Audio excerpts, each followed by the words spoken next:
Graça e paz, cara amiga, caro amigo que acompanha as nossas meditações aqui a cada dia sobre a Palavra de Deus nesse contexto da Santa Liturgia. Sou o Padre José Raimundo dos Santos, eu sou da Diocese de Amargosa, na Bahia, e aqui, com este som dos sinos daqui de Roma, eu entro em contato com você para meditar a Palavra de Deus que nos vem a cada dia. Tempo da Quaresma, esse tempo que prepara a mim e a você para que o nosso coração celebre com vigor, com alegria, esse tempo santo da Páscoa, para o qual a gente começa a se preparar. É interessante, né? 8 dias atrás a gente começou com um dia de jejum, o caminho quaresmal. O jejum, veja só, primeiro que a gente está vivendo aqui, apesar de eu estar muito bem protegido, são os últimos dias do inverno, e que voltou com vontade, -2 agora de manhã aqui em Roma, mas de repente a gente já está começando a ver sinais da primavera, e a primavera significa a natureza que se está renovando. Então é justamente nesse tempo em que a natureza começa a se renovar, a gente também se renova pela celebração do grande mistério da nossa fé, que é a Páscoa. E o jejum é uma forma de renovar o organismo, você sabe, né? Na medida que a gente faz jejum, o corpo pega das suas próprias energias para se transformar, para começar uma nova experiência. Então, o jejum, a penitência, vividos nesse período em sintonia com a natureza, é realmente um processo de grande transformação, de grande purificação do próprio organismo, da própria existência, e assim também a gente entra num processo de renovação da mente, das nossas estruturas internas e estruturas espirituais.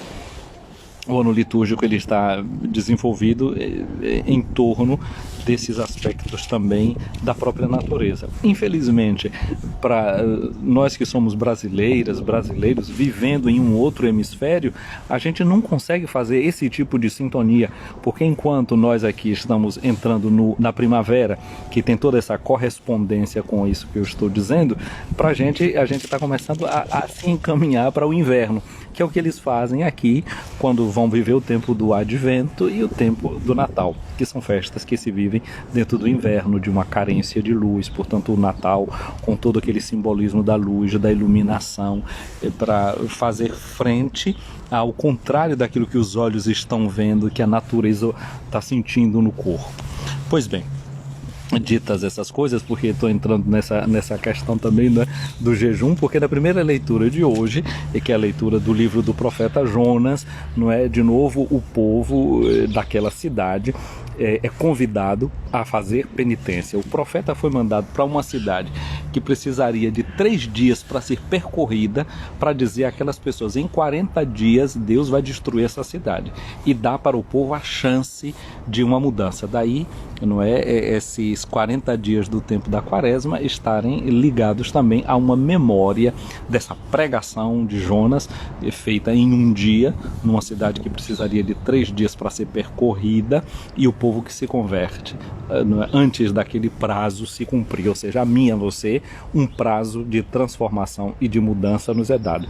Mas vejam bem, uma cidade que precisava de 3 dias para ser percorrida faz também um eco dentro de nós daqueles 3 dias que Jesus passa da sua morte à sua ressurreição.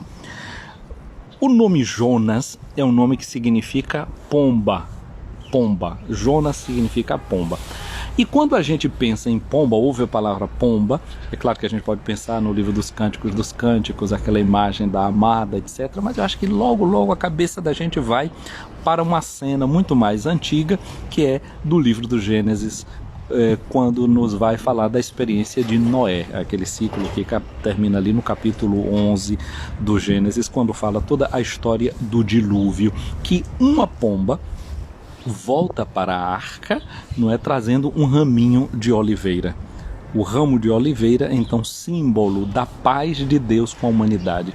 Jonas, portanto, é como essa pomba que Deus manda para a cidade de Nínive. E aí é bom lembrar da geografia, porque essa cidade de Nínive é uma região que faz referência àquele lugar lá de onde Abraão veio, não é? Deixou Ur da Caldeia, aquela região dos caldeus, deixou toda aquela terra e veio para a terra que Deus tinha indicado. Portanto, esse profeta sai dessa terra para onde Abraão veio, retorna para o lugar da origem de Abraão. Nós somos chamados a voltar às nossas origens. Lembra-te, homem, que tu és pó, foi o que nós ouvimos há 8 dias atrás. Então, é todo um chamado e toda uma ligação que é feita. Então, Jonas, esse profeta que vai a esse lugar das origens do próprio povo de Israel, para mostrar àquele povo a necessidade da conversão e a necessidade da mudança. O povo de Israel, que é o povo que nasce de Abraão, que vive um pacto com Deus, agora é esse povo a partir do qual saem profetas para serem levados ao mundo inteiro e propor às pessoas a palavra do Senhor, que envia para nós um emissário de paz e de harmonia. A palavra de Deus de hoje, portanto, eu penso que ela pode nos fazer pensar no seguinte: sendo Jonas um profeta de Israel que vai a uma terra estrangeira, nós somos chamados a olhar e a contemplar aqueles que são ditos, pensados, não é? como estrangeiros, como aqueles que são diferentes de nós, como aqueles que não compactuam da mesma visão da gente. A estes Deus dirige a sua palavra, como palavra que é dirigida para alguém como quem é embaixador de paz. Portanto, eu penso que no mundo de hoje, onde a gente está vivendo sérios conflitos, de fechamentos de fronteiras, de fechamentos de mentalidade, o convite da liturgia de hoje é a gente olhar para aquele que é diferente da gente, aquele que não pensa como a gente pensa, aqueles que são os estranhos a nós, como gente que não deve ser eliminada, como gente com quem a gente deve dirigir a mão e abraçar num gesto de paz e de harmonia. O profeta Jonas, quando ele foi mandado para Nínive, ele teve medo da sua vocação, ele não queria ir cumprir aquilo que Deus estava pedindo para ele. E o que aconteceu é que ele foi jogado no mar, um animal marinho o engole e leva Jonas para o lugar onde ele deveria ter ido. Há um psicólogo norte-americano, William James, que ele justamente aprofunda toda essa história de Jonas e fala de um complexo de Jonas como sendo o ser humano, a pessoa que tem medo de ter sucesso, a pessoa que tem medo da sua vocação, a pessoa que tem medo que no fundo ela acabe fazendo bem aquilo que ela tem para fazer, mas que ela teme porque sabe que quando você tem sucesso, você tem uma responsabilidade. E construir o sucesso significa trabalhar sobre você mesmo, sobre os seus dons, sobre as suas capacidades. E não existe sucesso sem trabalho. Diz que o único lugar onde sucesso vem antes de trabalho é no dicionário, porque começa com a letra S, sucesso, e trabalha com a letra T. Na vida real, primeiro você tem trabalho e depois você tem sucesso. Jonas precisou, em um dia, correr pregando naquela cidade, que precisaria de 3 dias para ele fazer aquilo. Ele teve trabalho.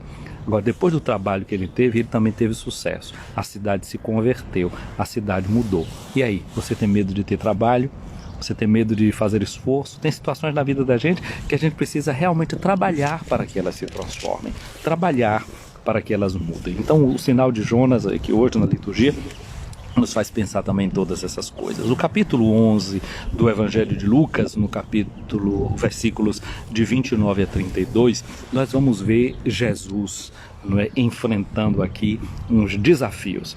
Você se lembra que quando no domingo nós meditávamos sobre os 40 dias de jejum no deserto, a gente dizia que o número 40 ele era simbólico, era o símbolo dos 40 anos de Israel atravessando o deserto, era o símbolo dos 40 dias do dilúvio, é o símbolo desses 40 dias da pregação que Jonas fez, dando um prazo ao povo de 40 dias para a sua conversão, senão eles seriam destruídos. O número 40, portanto, ele significa o número de uma geração, é número de uma vida. O Salmo vai dizer, o Salmo 94, 40 anos este povo no deserto, não é, me irritou, não é? E por isso não vão entrar, esse povo não entra no meu repouso prometido. Ou seja, é sinal da vida da gente. 40 anos significa a vida da gente. Então dizer que Jesus levou 40 anos, ou o número 40 de modo geral, não é? Dizer que Jesus levou 40 dias no deserto e foi tentado por Satanás significa dizer que durante a sua vida Jesus sempre experimentou tentações. E hoje ele enfrentou uma tentação. O evangelho de hoje fala isso, Lucas 11, de 29 a 32. Qual é a tentação? A tentação do sucesso fácil. Eu disse a você que Jonas, né, fala desse complexo de Jonas, fala do medo de ter sucesso, mas existe também uma outra coisa, que é a tentação do sucesso fácil. Do sucesso a qualquer preço, daquilo que não importa o que é que você faça para atingir e alcançar o sucesso. Essa é uma tentação que bate na porta do coração da gente a cada dia, a cada instante e a cada momento. O evangelho de hoje mostra justamente isso, uma grande multidão, grandes multidões que se reuniram perto de Jesus em grande quantidade, diz-nos o evangelista. Jesus começou a dizer para aquela multidão, não é? Esta é uma geração má, já que a palavra geração, não é? Essa geração que tem a dureza de coração. É uma geração má. Esta busca um sinal, mas nenhum sinal será dado a não ser o sinal de Jonas. O sinal de Jonas. Jonas é uma espécie de imagem, como se diz em teologia, de antítipo do próprio Jesus. É uma imagem daquilo que Jesus seria. Porque depois Jesus diz assim, os 3 dias de Jonas no ventre da baleia são os 3 dias do Filho do Homem no ventre da terra. Então, pensar no sinal de Jonas, para mim e para você, nos deve fazer pensar no sinal de Jesus. E qual é o sinal de Jesus? Será que você também, como eu, que todos os dias quando se levanta a primeira coisa que você faz é isso? Pelo sinal da Santa Cruz, livre-nos Deus nosso Senhor dos nossos inimigos. Em nome do Pai, do Filho e do Espírito Santo. Amém. O sinal da cruz passa a ser para nós esse sinal de Jonas. Assim como Jonas foi um sinal para o povo de Israel, a cruz é o grande sinal para o qual nós devemos olhar. Nós devemos gloriar-nos da cruz de nosso Senhor Jesus Cristo. Olhar para esse sinal da cruz. Quando adultos começam o seu processo de preparação para o batismo, chamados catecúmenos, o bispo, o sacerdote ou o diácono que os acolhe, faz o sinal da cruz na testa, nos olhos, na boca, nos ouvidos, nos ombros e no peito, mostrando que este é o nosso sinal de agora por diante. É como que a espécie dos nossos óculos com os quais a gente vai enxergar a realidade. Serão os nossos ouvidos abertos pela cruz, a cruz vai ser a forma com a qual a gente vai escutar todas essas coisas. E a boca também vai ser marcada por essa cruz. Quando o padre batiza uma criança, então ele tem o gesto do éfata, ele toca nos ouvidos, na boca da criança, dizendo: Nosso Senhor Jesus Cristo, que fez o surdo ouvir e o mudo falar, conceda-te que tu possas logo escutar a sua palavra e proclamar o seu louvor para a glória de Deus Pai. Então esse sinal da cruz de Cristo, que é o sinal que nos redime, é o sinal da nossa redenção. Portanto, olhar para esse sinal de Jonas é uma forma prefigurada de olhar para o sinal da paixão de Cristo, da sua descida aos mortos e da sua ressurreição, porque Jonas nesse sentido é metafórico. A história de Jonas é uma parábola.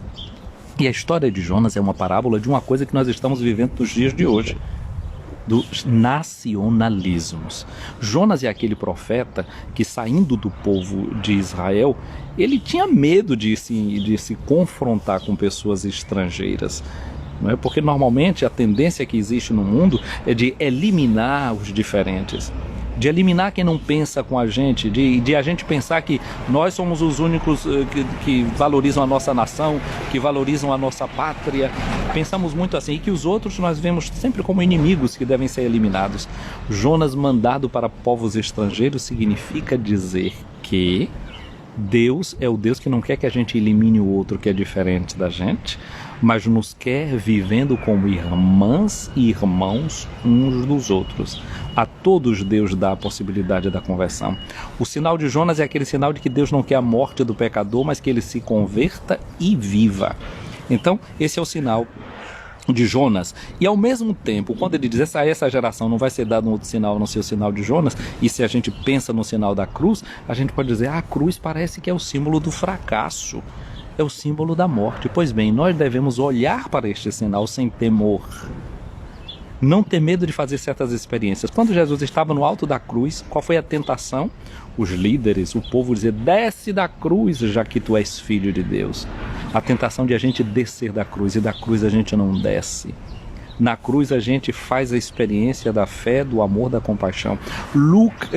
Jonas, que desce no mais profundo dos mares aí, no ventre desse peixe, significa dizer que lá onde a gente faz aquela experiência de que parece que tudo é treva, de que tudo é abandono, ali também a gente faz a experiência de Deus.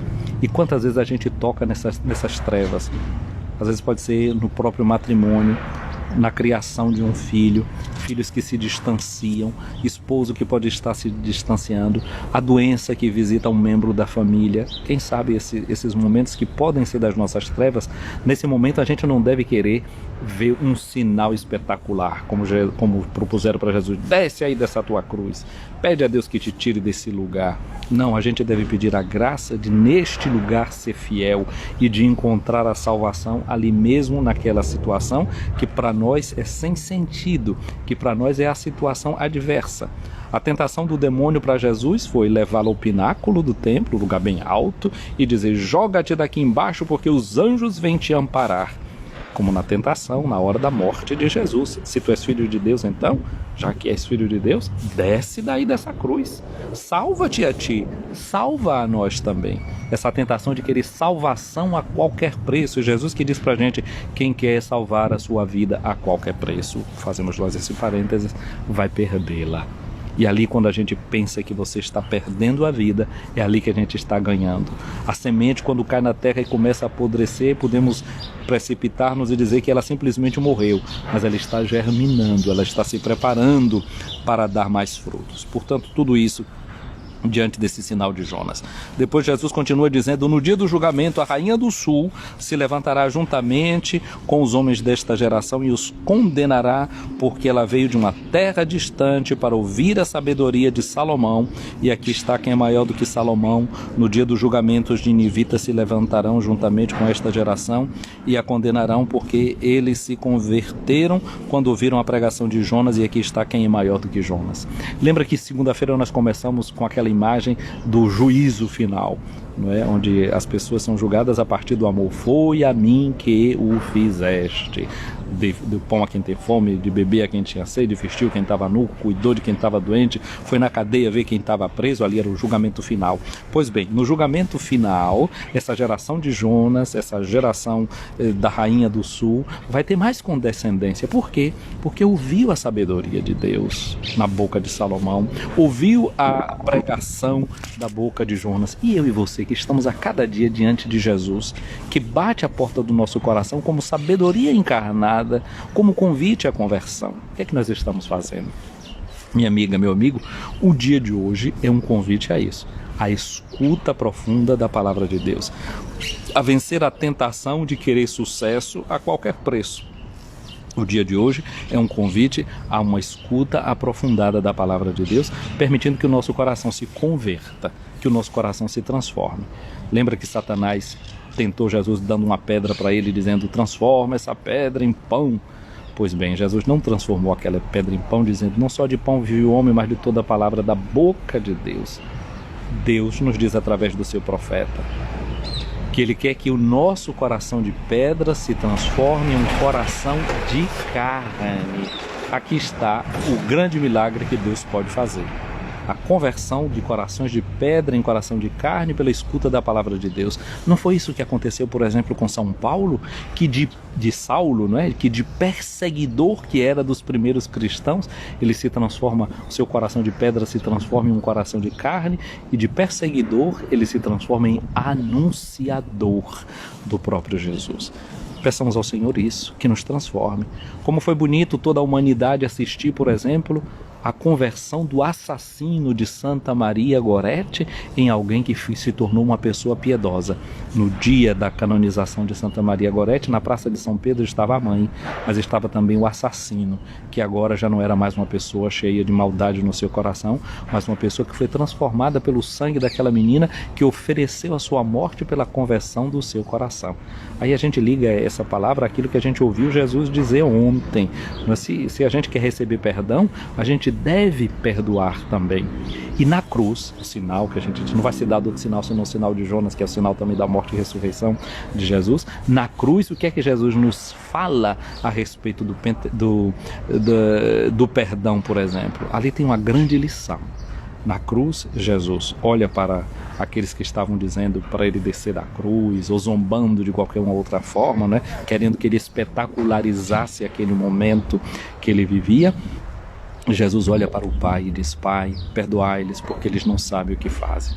Com isso a gente aprende uma coisa olhando para esse sinal da cruz. O perdão não é uma coisa que brota de mim e da minha natureza, mas somente quando o meu coração de pedra é transformado em um coração que é pão eucarístico, que é pão de amor e de misericórdia, um coração de carne.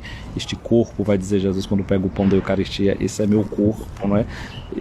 E esse corpo é o mais profundo expresso nesse seu coração. Então ali a gente vai aprender na cruz que o perdão só é possível com uma intervenção de Deus, que muda o coração da gente. Só quando ele toca dentro de nós realmente em profundidade, a gente é capaz de perdão, de amor e de misericórdia. É a graça que eu peço para mim e para você, minha amiga, meu amigo, neste dia.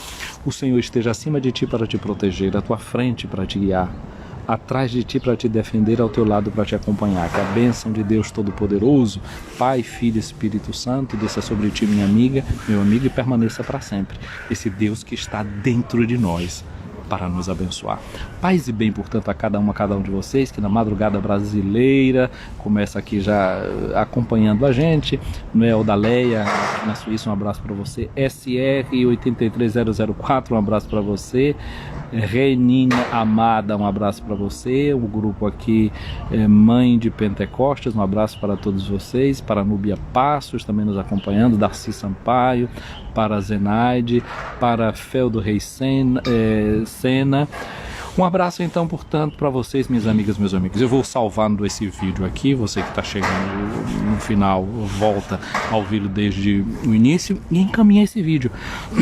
Hoje de manhã eu dizia, não é que Jonas foi do ventre da baleia, ele foi levado para fazer a sua pregação num outro lugar, numa outra margem, um lugar que ele não conhecia. Eu estava dizendo no áudio, né, que o áudio que eu mandei hoje de manhã com a pregação, que esse vídeo é uma espécie de baleia também, na qual eu estou sendo levado dentro para chegar em algum lugar, em alguma Nínive. Então você que assiste esse vídeo, manda aí para umas 5 ou 10 pessoas, como se fosse essa baleiazinha no ventre da qual eu estou para chegar em algum lugar. Vocês então participando dessa missão evangelizadora, vocês estão evangelizando também. Então um abraço para vocês, um dia abençoado. Vou salvar aqui o vídeo e depois você curte esse vídeo. Vídeo que você já viu e não curtiu, vai lá e curte também, né? Seja lá no nosso canal Padre José Raimundo Escutando a Palavra, no YouTube, no nosso canal também aqui pelo Facebook e aqui no Instagram. Fiquem com Deus.